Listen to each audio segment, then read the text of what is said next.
This came from the president this morning on social media. It looks like we've lost India, and Russia for that matter, to deepest, darkest China. May they have a long and prosperous future together. This relationship between the US and India has clearly soured. You yourself said earlier this year that India rubbed the US the wrong way.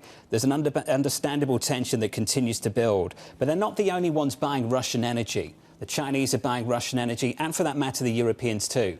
And I think there's a sense from the Indian side, Mr. Secretary, that they feel singled out, perhaps unfairly. What's your comment, your message for them this morning? Well, remember, before the Russian conflict, the Indians bought less than 2% of their oil from Russia. Less than 2%. And now they're buying 40% of their oil from Russia. What they're doing is, because the oil is sanctioned, it's really, really cheap because the Russians are trying to find people to buy it. And so the Indians have just decided, the heck with it. Let's buy it cheap and make a ton of money. But you know what? That is just plain wrong. It's ridiculous. And they either need to decide which side they want to be on.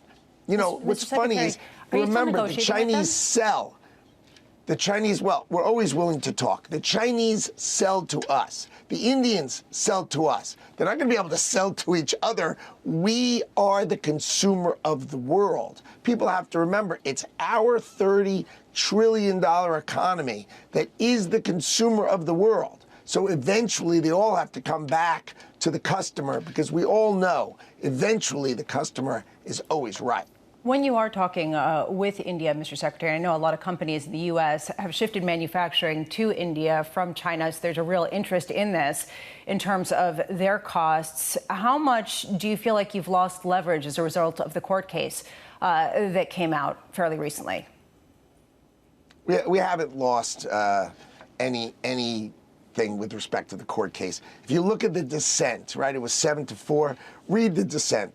The current Chief Justice sided with President Trump. The former Chief Justice sided with President Trump. And the incoming Chief Justice sided with President Trump. And the smartest guy on the bench, which is well known who the smartest guy on the bench is, he sided with Donald Trump. So I think you are going to see the Supreme Court side with Donald Trump. And I don't think we've lost leverage. What we've lost is that India doesn't yet want to open their market, stop buying Russian oil, right? And stop being a part of BRICS, right? They're the vowel between Russia and China. If that's who you want to be, go be it. But either support the dollar, support the United States of America, support your biggest client, who is the American consumer, or I guess you're going to pay a 50% tariff. And let's see how long this lasts.